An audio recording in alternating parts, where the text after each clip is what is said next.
नमस्कार, आप देख रहे हैं इंडिया टीवी 7 जनता की ताकत। नजर डालते हैं कुछ खास खबर पर। सूरत में एक ऐसा अनोखा राम मंदिर जहां कोई मूर्ति नहीं बल्कि राम नाम लिखी किताबें स्थापित हैं।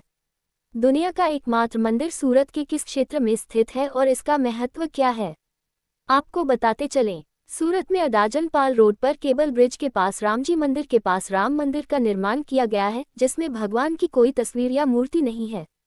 इसमें केवल मंत्र लिखी गई राम राम मंत्र पुस्तकें हैं। 950 करोड़ मंत्रों वाली किताबें स्थापित की गई हैं। 1100 करोड़ राम मंत्र आज स्थापित किए गए हैं और लंबे विश्व शांति राम को भी बनाया गया है। श्री राम मारुति सेवा ट्रस्ट द्वारा मंत्र लेखन का भागीरथ काम चल रहा है। 125 करोड़ ये नाम 12 दिसंबर 2017 को राम मंत्र के लक्ष्य के साथ शुरू किया गया था और मुफ्त किताबें प्रदान करना भी शुरू कर दिया था। और सूरत से अंकलेश्वर तक 150 से अधिक मंदिरों में राम नाम लिखने के लिए कलम। यहां दोपहर के 3:09 पर मिलन और लोगों को दर्शन करने का लाभ प्राप्त हो। सूरत से ब्यूरो रिपोर्ट। दीपक भाई प्रजापति। हाँ, આજે રામનવમીના દિવસે રામના જન્મોત્સવની દરેક જગ્યાએ ધૂમધામથી ઉજવણી થઈ રહી છે।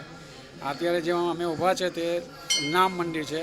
વિશ્વમાં રામ નામ મંદિર અનેકો છે, પણ રામ સે બડા રામ કા નામના સિદ્ધાંત પર આધારિત અહીંયા જે મંદિર છે તે રામ નામ મંદિર આપણે સ્થાપન કર્યું છે, જેને લોકો પ્રદક્ષિણે કરીને પોતાની મનમાની માનતાઓ પૂરી કરે છે। અહીંયાથી લોકોને રામ નામની મંત્ર લેખન બુક બોલપેન સહિત વિનામૂલ્યે આપવામાં આવે છે ને લોકો લખાઈ ગયા પછી અહીંયા આપણને પાછી પરત કરે છે।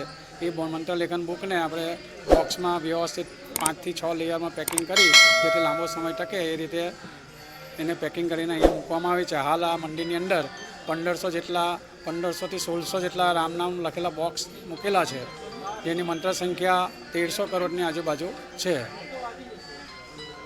જય શ્રી કૃષ્ણ, જય શ્રી રામ। મારું નામ મનીષ શુક્લ છે અને આ રામજી મંદિરમાં વર્ષોથી હું પૂજારી તરીકે નહીં મારા પિતાશ્રી સાથે ફરજ બજાવું છું અને આજે રામનવમીનો શુભ અવસર છે, તો આપ જોઈ શકો છો ઘણા ભક્તોની અહીંયા ભીડ પણ છે અને ભગવાન રામચંદ્ર મર્યાદા પુરુષોત્તમ શ્રી રામચંદ્રજીના આશીર્વાદ પ્રાપ્ત કરવા માટે ઘણા ભક્તજનો આજે અહીંયા આવ્યા છે। તો અત્યારે અખંડ હનુમાન ચાલીસાનો પાઠ પણ અહીંયા ચાલે છે। સવારથી ચાલુ થઈ ગઈ છે। 108 હનુમાન ચાલીસાનો પણ પાઠ કરવામાં આવશે અહીંયા।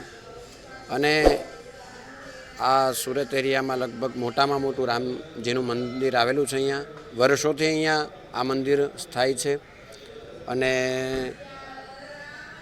અહીંયા વિશેષ આ રામનામ મંદિર પણ છે।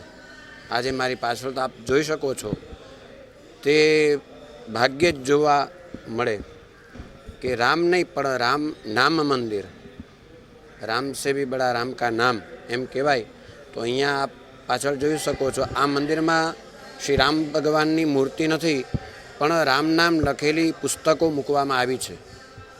તો અત્યાર સુધીમાં 1100 કરોડ મંત્ર લખીને સ્થાપવાનો ટાર્ગેટ હતો, તો અહીંયા સંપૂર્ણ થયો છે અને આગળ પણ હજી આ અવિરત કાર્ય ચાલુ જ છે। તો અહીંયાથી પુસ્તક અને પેન પણ ફ્રી આપવામાં આવે છે અને લોકો ભક્તો એ લખી અને અહીંયા પાછા અમારી પાસે જમા કરાવે છે અને એ પુસ્તકો અમે એક વ્યવસ્થિત રીતે બોક્સ બનાવી અહીંયા પાછળ સ્થાપના કરીએ છીએ। અને આજે અહીંયા 12 વાગે ખૂબ મોટો રામ જન્મોત્સવ પણ મનાવવામાં આવશે। બધા ભક્તો પણ આવશે અને આવ્યા જ છે અત્યારે। તો ખૂબ મોટો પ્રોગ્રામ અહીંયા કરવામાં આવેલો છે અને સાથે મહાપ્રસાદીનું પણ આયોજન કરવામાં આવ્યું છે।